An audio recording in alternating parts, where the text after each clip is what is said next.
but not forgetting the past. I want to thank this great community of ours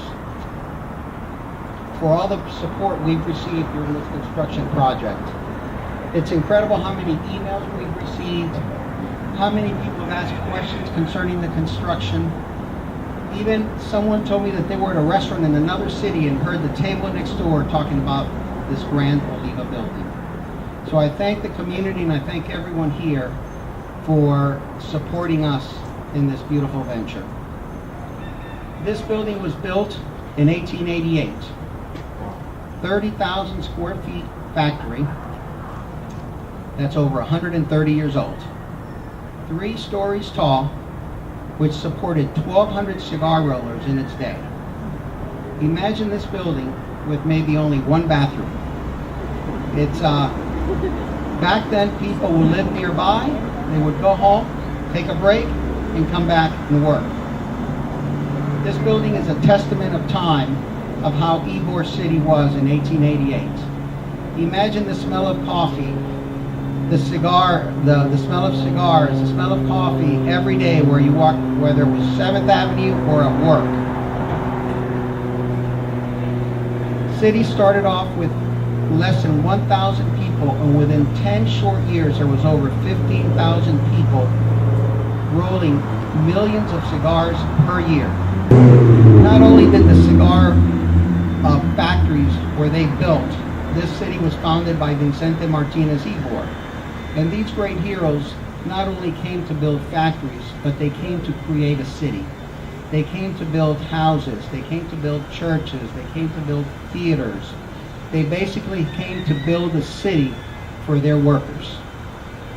Basically everything that we're doing today, they did back in 1888.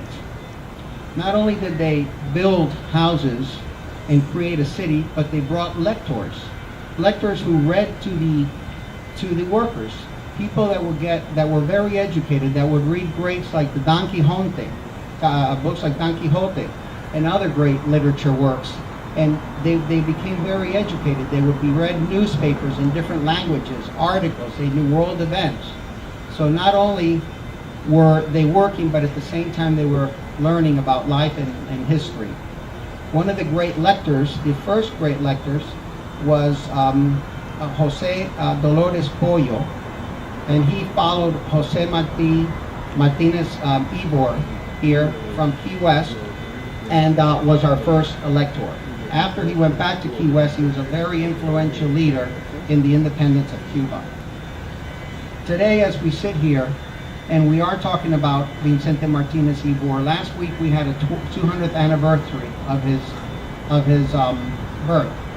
And as I'm talking here, I have to honor, we have a great and someone very important here named Ariel Martinez-Ybor. And he is a tireless advocate for the city. You know? He is someone that has such a soft heart. He is someone that's always giving. And it's an honor always to have him here. And not only, but if I have a short story about his great-grandfather, when Jose Marti met him for the first time, he was waiting for him in his office speaking to one of his cigar rollers, and the cigar roller sat in the chair of Vicente Martinez-Ybor, and when Mr. Martinez-Ybor arrived, that employee stood up just to give that chair back to Mr. Ybor. Mr. Ybor said, "No, sit here while I sit at the other chair." So Jose Marti goes back to New York and writes that in the Patria newspaper about that visit. So not only is Rafael Martinez-Ybor a warm person, so was his great-great-grandfather. We must also remember another Spaniard, Gavino Gutierrez, that came with them in order, he actually presented this area to them before they purchased it. He was the planner behind the streets and avenues, and in fact he has a bust at the Riverwalk and another one at the Centro Asturiano in Nebraska and 7th Avenue. So this little city began as a neighborhood community, and in 1887 there was like 2,900 people in this area, of which 2,200 lived here. So that year the city annexed Ybor City and they became one, and of course Ybor was the economic engine of its day. The first owners of this building were two brothers named Evaristo and Roberto Monet.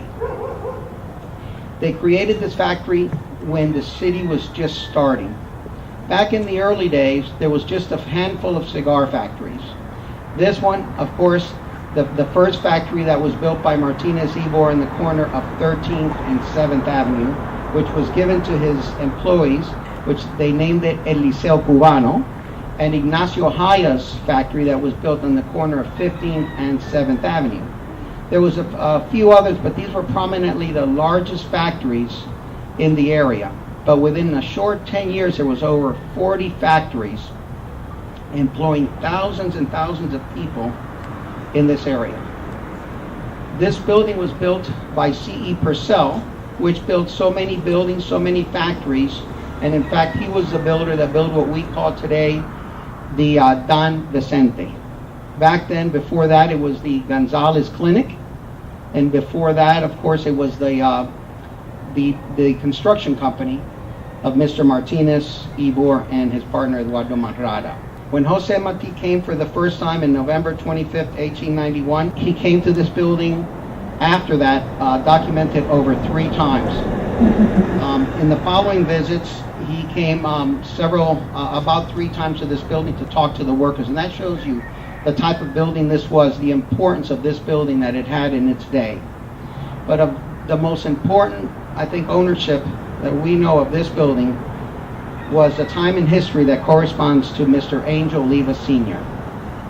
We are so honored that his children, Angel Oliva and John Oliva, and their families are here today. I would like a warm round of applause. It is such an honor also to have them here and to name this building after a family that's given so much to this community, a family that's so generous for so many causes, and yet a family that's not only been here as part of history, but their next generation is going to be here for our future.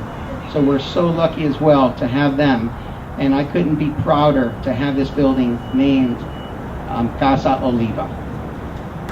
They've donated 2 paintings that you'll see in the lobbies of this building of their family.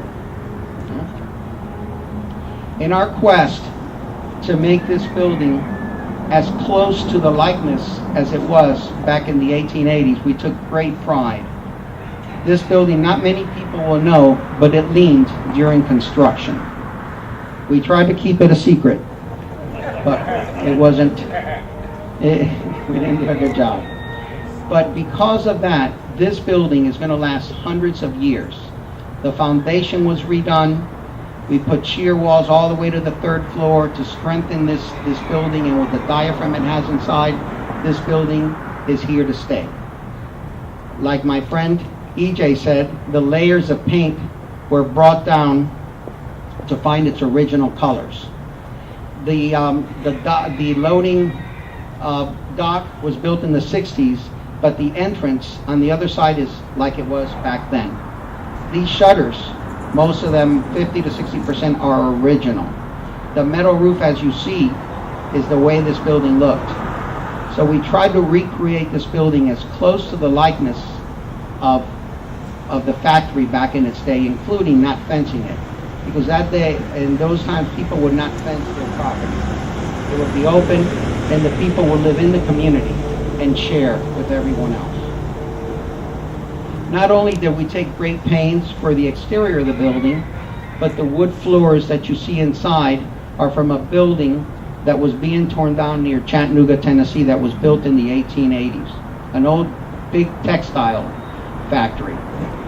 That factory reminded me of the prison in the Shawshank Redemption movie. And so we were able to purchase this floor, which had never been walked on because it was a subfloor. It was in between 2 layers of wood. So the beautiful wood you see in the floors inside they're over 130 years old and never had human traffic until just a short time ago. The same thing with the balusters. Of course, this building had balusters that are original. They had casing that was original. They had baseboards that were original. So we copied not only the actual design of it, but the way that it was constructed, the way the carpenters worked their magic back then. So you'll see finishes that don't look perfect, but that's the way that the wood was cut back in its day. So this building, as I see it, it's not an apartment building. It's a testament to our community. It's a testament to history. It's a testament to the life of the 1880s. It's going to be a testament for the future. It's a testament for the growth of the city. And it was also a testament in helping Jose Marti in his quest for the freedom of Cuba. So this is the last remaining cigar factory in this area, and we're so proud, again, to call it CASA Oliva. They say that you couldn't write the history of Cuba without writing the history of Ybor City. We're tied at the hip, not only because of the cigar industry, not only because of Jose Marti, but because of all the workers here from all the different cultures that mixed together and made this such a warm and friendly place for us all. It is up to us to make history today. It is up to us for the new generations that will remember us with pride.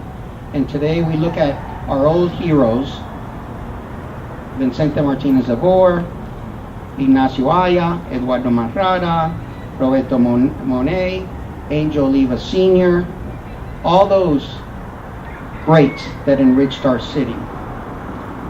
So with that, I leave you with these words. Today we're looking forward, but not forgetting our past. Thank you.